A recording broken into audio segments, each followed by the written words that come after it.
물이 만나면은 알칼리 반응을 일으킨다는 얘기입니다. 그래서 이 말 속에 답이 있는데요. 이걸 갖다 영어로 이렇게 얘기해요. 알칼리, 그 다음에 실리카, 그 다음에 리액션 이렇게 얘기합니다. 이게 요 말 속에 답이, 용어는 항상 말 속에 답이 있습니다. 그래서 용어의 정의를 따로 올라가지 말고요. 지금 내가 용어의 정의를 얘기하는 거야. 알칼리 골재 반응의 정의입니다. 정의. 요거 속에 답이 있는데 여러분들이 시험장에 가서 이렇게 쓰면 돼요. 알칼리 골재 반응이란 뭐냐 하면요. 반응이란 시멘트가 알칼리 성분이라고 그랬죠. 예, 시멘트 중에 알칼리와 이런 얘기야. 예? 알칼리 골재 반응의 종류는요. 알칼리 애그리게이트 리액션이라는 게 있고요.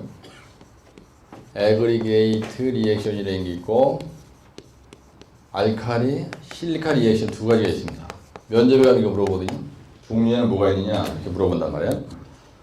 이게 두 가지가 있다고 얘기했는데 주로 알칼리 골재 반응 그러면 알칼리 이걸 얘기했네요. 실리카 리액션을. 그래서 시멘트 중에 알칼리와 그다음에 골재 중에 실리카 탄산염 이렇게 얘기해요. 실리카 탄산염이 우리가 화학 반응을 일으키려면 반드시 이걸 우리가 반응이라고 하거든요. 반응. 이게 액션이란 말은 무슨 말이냐면요. 움직인다는 뜻입니다. 근데 리액션이란 말은 내가 이렇게 때리면요. 반응 오는 걸 우리가 리액션이라 해. 이거 응전이라 하거든요. 응전. 그래서 아까 우리가 시멘트의 수화 얘기할 때도요. 시멘트의 수화 얘기할 때도 CaCO3에다가 물이 들어가면은 뭐가 된다 그랬어요? 예, 탄산칼슘인데도 CaOH2가 된다 그랬죠? 수산화칼슘이 된다 그랬잖아. 근데 만약에 물을 안 들어봐요. 그럼 이놈이 가만히 있는 겁니다. 그죠? 근데 물을 들어보면 모든 게 움직이죠. 그죠? 녹든지 하여튼 뭐 지금 반응을 일으킨다고. 그래서 이 리액션이라는 말이 들어가면 여기 물이 없더라도 여기다가 탄산염이 물과 이렇게 쓰는 거예요. 이 리액션이라는 말이 물이 들어가야 반응을 일으킨다는 얘기입니다. 화학 반응을 일으켜서 이런 얘기예요. 물과 화학 반응을 일으켜서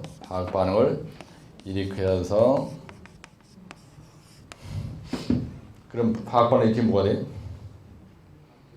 네, 그러면요 시멘트 중에 알칼리가 날아가는 거예요. 시멘트 중에 알칼리가 어떻게 돼요? 아까 중성화 설명할 때도 탄산가스가 들어가면 알칼리성이 상실이 되면서 어떻게 돼요? 되면서요 철근이 부식되는 거예요.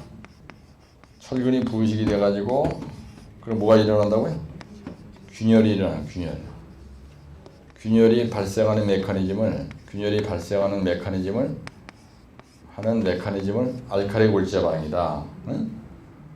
이렇게 설명한다 이런 얘기예요. 발생하는 메커니즘을 우리가 알칼리 골재 반응이라고 한다. 그래서 거기 보면 반응성 골재 플러스 알칼리 플러스 물 이 중에서 어느가 하나도 없으면요 반응은 일어나지 않는다. 응? 그래서 같이 한번 따라서 시멘트 중에 알칼리와 골재 중에 실리카 탄산염이 물과 화학 반응을 일으켜서 시멘트 중에 알칼리가 상실이 되니까 철근이 부식이 되면서 균열이 발생하는 메커니즘을 말한다. 정의는 이렇게 얘기한다. 정의는요 어려울 게 없어요. 요 말 속에 답이 있다는 거 말 속에. 여기 이거 뭐라고요? 알칼리는 시멘트 중에 알칼리. 골재. 이거 무슨 골재? 그래서 발생 원인은 뭐냐면요. 알칼리 골재 반응의 발생 원인은 뭐냐? 그죠? 반응성 골재를 썼을 때 일어나는 겁니다. 반응성 골재를 안 쓰면 안 돼요.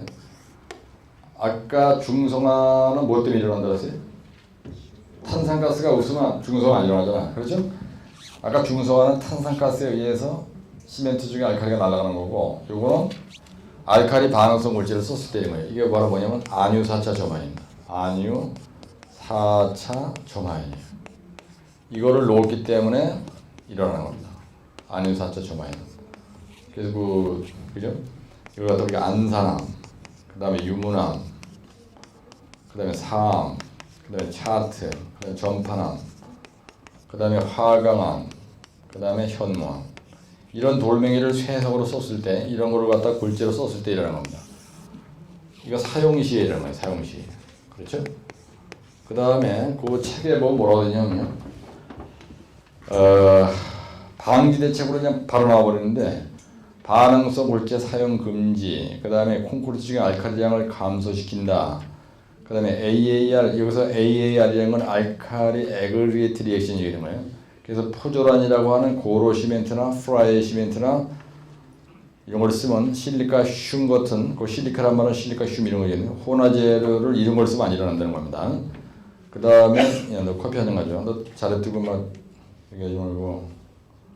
수분의 침투나 이동 방지를 위해서 콘크리트 표면에 방수성 있는 마감재료를 쓴다. 이게 무슨 말이에요? 콘크리트 표면을 피복을 씌우라는 얘기입니다. 아까 무슨 피복 씌운다 그랬어요? 유리섬유 복합 소재를 씌운다 그랬잖아요. 그 다음에 물과 접하는 부재, 해수의 영향을 받는 부재에서 어떻게 한다고요? 콘크리트 표면 피복을 한다 이런 얘기죠. 아까 유리섬유 복합 소재 박판을 설치한다 그랬잖아. 아니면 고무 방충제를 갖다 뒤집어 씌우든지 철판을 뒤집어 씌우든지 그런 얘기입니다. 그렇게 하고 끝이에요. 근데 이거보다는 그죠? 두 번째 재료입니다. 그렇죠? 세 번째는 배합이에요. 배합. 그 다음에 재료 배합. 네 번째 거푸집. 그 다음에 동바리. 그 다음에 줄눈. 그 다음에 철근. 고동줄철. 그 다음에 재배설. 운치다마야. 운반. 그 다음에 치기. 그 다음에 다지기. 그 다음에 양생 이렇게 되는 거예요. 그죠? 예. 근데 여기다 뭘 쓸 것 같아? 재료에서는 WCSG 혼재를 늘어놓고 조금 설명은 된다 그랬잖아요. 예. 근데 여기서 얘기했습니다. 대책을, 원인은 이걸 알았으니까요. 원인. 이거 원인이야. 그 다음에 이제 대책은 뭐냐면, 대책이 바로 이제 이 얘기 지금 하려는 거야. 그래서 알칼리 골재 반응의 방기 대책입니다. 방기 대책. 그리고 원인에서도 좀 써줘야 되겠죠. 예. 발생 원인을 조금 써줘야 돼. 여기다가 원인에는 뭘 써야 돼요? 재료 배합, 원인이 그죠? 예. 재료 분량, 배합 분량, 운반 분량, 치기 분량, 다지기 분량, 양생 분량 이렇게 써주고, 근데 대책에 가서 재료에 대한 대책을 쓰는 겁니다. 여기다. 그죠? 그러면 시멘트는 저발열 시멘트 쓴다고 돼 있죠? 거기에 써 있는 게. 그죠? 거기에 써 있는 말이 저발열 시멘트를 쓴다는 얘기야. 그래서 5가지 늘어놓고. 그 다음에 요 골재는, 요 해산은 가급적 쓰지 않는 게 좋습니다. 해산은 사용을 금지한다. 이렇게 쓰고, 사용을 금지하는 게 좋다. 이게 아니고 이거죠. 샌드가 모래니까요. 이게 해사를 쓰지 않는 것이 좋다. 이렇게 하시면 되고. 그 다음에 골재 이게 바로 안유사차 점화연. 그죠? 예, 안유사차 점화연을 안 쓰면 된다. 이것도 쓰는 거예요. 안유사차 점화연을 안 쓴다. 혼화재료는 고성능 A 감수기가 좋습니다. 고성능 A 감수기를 쓰는 게 좋겠다. 그 다음에 실리카 슘을 쓰면 좋다고 되어 있죠, 위에. 그죠? 책에 써 있잖아요. 예, 실리카 슘을 쓰면 좋다. 이 가격이 무지무지 비쌉니다. 배합은 물 시멘트를 적게 하면요. 하여튼 야디간 다 좋은 거야. 예, 물 시멘트를 가급적이면 적게 한다. 이렇게 쓰는 거 적게 한다. 그 다음에 거푸지 동발의 줄눈 철근인데, 그죠? 예, 요것도 잘하면 된다고 쓰면 되고요. 운반은 아까 얘기했죠? 에지테이트 트럭을 몇 시간 내어야 된다고요? 1.5시간. 덤프 트럭은 몇 시간이에요? 1시간. 그 다음에 치기는 어떻게 치기 한다고요? 예, 연속 치기에서 뭐가 없어야 돼요? 예, 콜드 조인트가 없어야 돼요. 콜드 조인트가 없어야 된다. 이게 여러분들 이해가 안 가죠? 무슨 말이냐면, 보세요. 만약에 방파제를 이렇게 케이슨식으로 만들었습니다. 그렇죠? 그래가지고 여기다 저방골이 타설하고 방파제를 이렇게 만들었는데 설령 말이죠. 여기에다가 예를 들어서 골재를 자갈을 넣었는데요. 안유사차 점화연을 집어넣었다 하더라도 여기에 균열이 만약에 같다. 그러면은 여기로다가 염분이 들어가죠. 예, 염분이 쑥 들어가. 치기할 때 연속 타설 안 해가지고요. 여기에 만약에 콜리전가 생겼다. 그리고 염분이 막 들어가면 철근 부식을 가속화시키겠죠. 그래서 대책은 똑같다는 얘기야. 어떻게든 이 균열이 일어나지 않게 해야 돼요. 그 다음에 염분이 묻지 말아야 되고 탄산가스도 묻지 말아야 돼. 여기에 있는 골재가 이걸 썼다 하더라도 탄산가스가 막 들어가 균열이 나가지고. 근데 염분이 막 들어가. 그렇게 하지 않도록 여기에다가 아까와 같은 똑같은 대책이 들어가야 된다는 얘기야. 무슨 말인지 아시죠? 예, 그래서 콜드 존드가 생기면은 여기에 의도적인 이렇게 균열을 만들어 놓은 거나 마찬가지나 갈라진 틈이 딱 생겼으니까, 그지? 그러니까 알칼리 골제반은 오히려 촉진시키는 촉매제가 된다는 얘기입니다. 이 시공 개판으로 한 걸로 인해서 이 안에 그러지 않아도 대단한 반응성 골제가 들어가서 문제가 생기는데도 불구하고, 그래서 콜드 조인트를 극력 방지해야 된다. 극력. 적극적으로 안 생기도록 이렇게 쓰는 거예요. 답을 쓸 때. 근데 다지기를 개판을 했다. 사실은 다지기를 개판을 하면은 공구리가 아주 하이 덴시티한 밀실한 공구리가 안 되기 때문에 이 안에 알게 모르게 허술한 공국이 생긴다는 말 이럴 거 아니지. 아주 콤팩트한 공구리가 안 되니까 강도가 안 나오니까 오히려 균열도 잘 나고 알칼리 발제 반응이 일어나지 않을 것도 막 일어나고 그렇겠죠. 단단한 공구리를 만든다. 아주 짱짱한 공구리를 만든다. 그런 얘기입니다. 그래서 다지기도 되지게 해야 되는 거예요. 몇 점 간격으로 다진다고요? 반드시 내부 진동기 써야 되죠. 다지기 할 때는요, 여러분 빼먹으면 안 돼. 내부 진동기를 쑤신다. 그 다음에 50점 간격으로 다진다. 그 다음에 한 자리를 16초 이상 다진다. 이런 거. 이걸 너무 많이 쓰면 안 돼요. 왜 이건 1교시 5문제거든요. 근데 양생은 수빈 양생한다. 수빈 양생 잘해야 되고, 서 중에서 수빈 양생해야 되고, 한 중에서 무슨 양생해야 돼요? 보온 양생해야 되는 거예요. 그래서 이거는요, 건조 수축 균열이 문제입니다. 예, 건조 수축 균열이 문제가 되기 때문에 서 중에서 수빈 양생을 잘해야 되고, 한 중에서는 보온 양생, 초기 동요가 일어나면 안 돼. 그렇죠? 예, 초기 동요가 일어나면 어떻게 돼요? 초기 동요가 일어나면 국물이 아예 붙지도 않잖아요. 예, 그게 깨져버린 거야, 그냥. 그러면 뭐 개판되는 거지. 알칼리 골제 반응 막 세게 일어나는 거 아니야. 중성화도 더 세게 일어나고. 근데 메스에서는 어떻게 한다고 할까? 메스에서는 프리풀링과 파이프 쿨링을 반드시 해줘야 돼. 이걸요. 프리풀링과 파이프 쿨링을 반드시 해줘야 돼. 그래야 균열이 아니라는 거예요. 그래야 알칼리 골제 반응도 억제할 수가 있는 거예요. 이렇게 해서 하고, 그 다음에 증기양생. 우리가 고강도 공구리 탓을 할 때, 고강도에서는 우리가 증기양생을 하면요, 아예 안 일어납니다. 그렇죠? 증기양생하는 경우는 대부분이 PC 제품이 많죠. 그래서 우리가 케이슨을 만든다든지 방파제 같은 거 할 때, 케이슨 제작할 당시에 이거 제작장에서 만들거든요. 케이슨 제작장에서 반드시 증기양생해야 된다. 이거. 증기양생하면은 이거 천막으로 뒤집으시니까 보온하면서 하는 거 아니지? 증기양생하는 거는 아예 그냥 아예 건조 수축을 못 일어나게 그냥 공구리를 쪄버리는 거예요. 그래서 고강도 공구리 타설할 때는, 특히 케이슨 제작장에서 할 때는, 내구성 설계를 할 때는 증기양생을 한다. 이거에 증기양생. 그 여기까지 이게 잘 된 거예요. 이렇게 딱 쓰면은, 그죠? 근데 중요한 건 뭐냐? 뭐가 중요합니까? 출제자가 이런 문제를 냈을 때 이 인간이 알칼리 골제 반응이 뭔지를 확실히 아느냐 하는 건 정의를 구하는 거예요. 그렇죠? 근데 만약에 정의를 멀리하게 설명했다. 아, 그럼 이 인간은 알칼리 골제 반응이 뭔지도 잘 모르고 대단한 개소리 썼구나. 그러니까 몇 점 주냐면 10점 만점에 떨어질 만큼 페이지는 전화가 지었는데 4점 주는 거죠. 4점. 용어는 지금 설명을 들어보니까 정의가 중요하죠. 정의가 상당히 중요합니다. 만약에 정의를 멀리하게 외웠다 여러분들이 모른다. 그러면 그 뒤에 원인 대책이 이어지질 않아요. 그렇죠? 알칼리 골제 반응이 뭔지도 확실하게 모르는데 어떻게 원인이 기억이 되며 대책이 대가리에서 기억이 나냐 얘기지. 네? 문제점을 모르는데 알칼리 골제 반응의 문제점이 바로 원인입니다. 알죠? 정의죠. 근데 용어의 정의는 항상 좋은 쪽으로 얘기해, 나쁜 쪽으로 얘기해? 나쁜 쪽으로 얘기하죠. 공구리에서 용어는 거의 다 균열을 유발하는 원인을 설명하는 거예요. 용어가. 철근이 부식이 되는 원인을 설명하는 거예요. 거의 다 딱 정해져 있어요.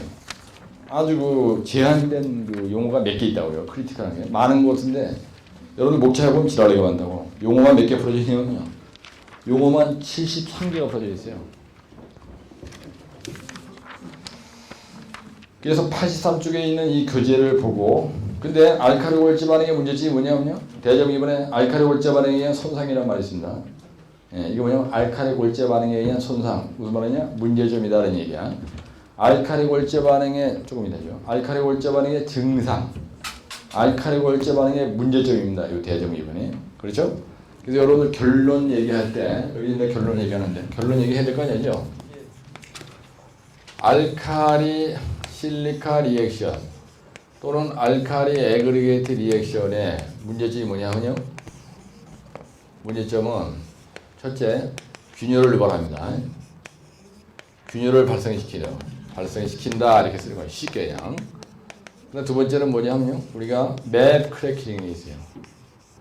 반응성 골재를 쓰면은 이걸 갖다 우리가 거북등 균열이라고 하거든요. 거북등 균열. 거북이 등에 균열 생긴다.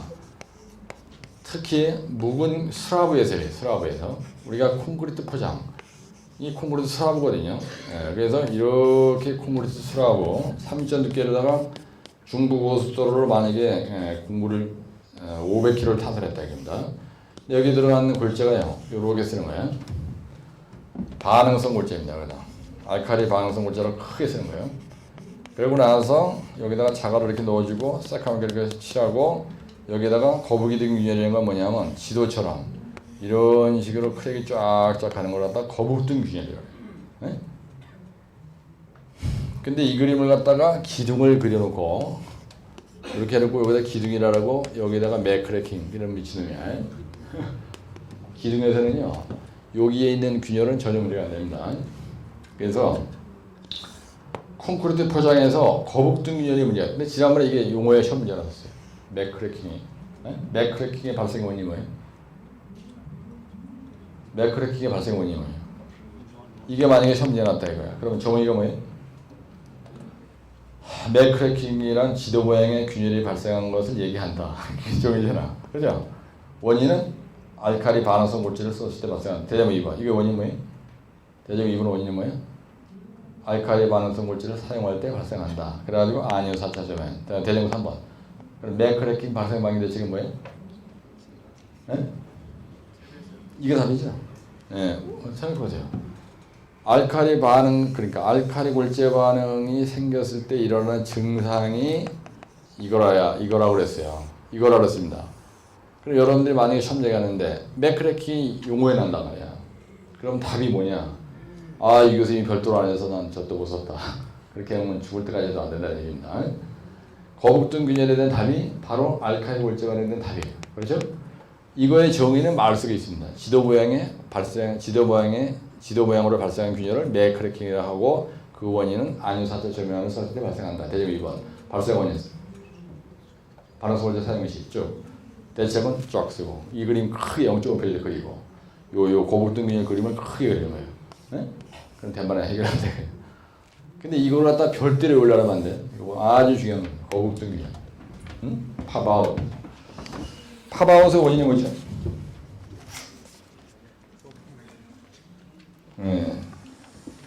팝아웃. 세 번째. 요 팝아웃이 생겨요. 팝아웃. 이거 뭐냐면요. 수라브에 이 박혀있는 골재가 튀어나와. 팝콘 튀길 때 팍 튀잖아요. 옛날에 시골에서 뻥튀기 아저씨거든요. 우리 아버지 어머니가 이제 들판에가 있어. 겨울에 없어 집에 나무라고 아버지는. 그럼 내가 어떻게 했냐면 쌀을 살짝 한 대박 갖다가 뻥튀기 하는 아저씨한테 갖다 줘. 그러니 우리 아버지 오기 전에 빨리 튀겨. 그럼 다른 거 다 드실 거고 그냥 빵 튀겨가지고 그냥 공방에 들어가서 계속 먹다가 아버지한테 들키고 쌀을 훔쳐가지고 참 그때가 좋았어요. 지금은 처먹을 게 너무 흔해서 사람 환장하는 겁니다. 아주. 요즘엔 재수가 없어요. 내가 국민학교 다닐 때가 진짜 행복했어요. 지금 생각해보면. 응? 도시락 싸가지고 책 보따리에 싸가지고 가다가 막 뛰가다 보면 그냥 똥방대에 붙어있는 책이 책 버리기에 다 흘러져가지고 그냥 한참 가다 보면 책이 한 권도 없는 거예요. 그리고 다시 가서 주워가지고 가방도 없으니까. 이 팝아웃이란 말은 무슨 말이냐면요. 골재가 튀어나오는 현상이에요. 응? 아웃이란 말은 밖으로 나온다는 얘기고 팝이란 말은 팍 튄다, 튀기다라는 뜻인데 여러분들 그 양재학원 홈페이지에 들어가면요. 홈페이지 딱 들어가자마자 메인 화면 말고 위에 동영상 강의 개강한다. 뭐 대단한 그 이상한 소리 써있는 게 있어요. 사태마다 조그맣게 그냥 보여주고 싶은 거 팍 띄우는 거. 그걸 우리가 팝아웃이라 해. 두각을 나타나기 위해서 튀어나오는 놈.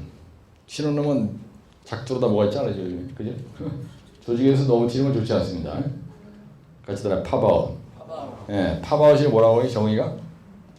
골재 알이 튀어나오는 현상이에요. 튀어나오는 현상을 뭐라고 한다고요? 팝아웃이라고 한다 이거야. 그래서 알칼리 골재 반응이 일어나면 알칼리 애그리게이트 리액션, 알칼리 실리카 리액션이 일어나면은 팝아웃 현상이 발생한다. 그렇겠죠? 네? 반응성 골재를 여기다 놓았으니까 이게 동기올융의 반복에 의해서 사실은 동기올융의 반복에 의해서 얼었다 녹았다 하면서 이 반응성 골재가 밖으로 튀어나오는 거거든요. 네? 그래서 팝아웃의 원인은 동기올융의 반복이에요. 근데 알칼리 골재 반응성, 알칼리 반응성 골재가 더 잘 튀어나온다는 얘기입니다. 왜 그래? 이렇게 스라브가 있는데요. 이게 30점밖에 안 되는 겁니다. 중부고속도로가. 근데 여기 이렇게 반응성 골재가 들어가 있는 거예요. 그럼 이게 얼어돼지기 전에 벌써 이름은 그죠? 알칼리 반응을 일으켜가지고 요 자갈 옆에 붙어있는 알칼리 성분이 싹 다 날아가는 거예요, 거의. 날아갔다는 얘기는 뭐냐면 슬슬 여기가 부식이 되면서 푹푹푹푹해지는데 영하 4도 이하로 내려가면서 여기에 크랙이 샥 가면서 안 튀어나올 놈이 한강에 있는 자갈을 썼으면 그런 일이 오는데 그러지 않아도 튀어나올 준비하고 있는데 동기올융이 반복되면 더 잘 튀어나오겠지. 팝아웃이. 이해가 됩니까? 그럼 팝아웃에 대한 답 여러분들 쓰라라면 쓸 수 있겠죠? 팝아웃의 정의가 뭐예요? 팝아웃이란 그죠? 바로 팝아웃이란다. 팝아웃이란 스라브 속에 박혀있는 골재알이 밖으로 튀어나오는 현상을 팝아웃 현상이라고 한다. 대점이 2번. 팝아웃 현상의 원인이 뭐예요? 첫째, 반응성 골재를 썼을 때. 두 번째, 동기올융의 반복에 의해서. 대정 3번. 대책은 뭐예요? 대책은? 반응성 골재 안 쓰면 된다는 되고, 그 다음에 동기올융의 반복에 의해서 문제가 생기지 않도록 한다고 쓰면 되고, 그 다음에 동기올융의 반복에 의해서 문제가 안 되는 게 재배솔 리타명이죠. 그치? 여기에 콘크리트 표면 비용 얘기를 지금 안 하는데요. 어디 갔어? 요거 치기 할 때. 이 콘크리트 표면 피복은 반드시 해야 돼요. 그죠? 예, 콘크리트 표면 피복을 뭘로 해야 되는 거예요? 예, 표면 피복을. 그래서 이거는 유리섬유 복합 소재. 유리섬유를 갖다 뒤집어 씌우면은 탄산가스나 이런 게 묻어도 문제가 안 돼. 유리섬유 복합 소재 박판을 설치한다.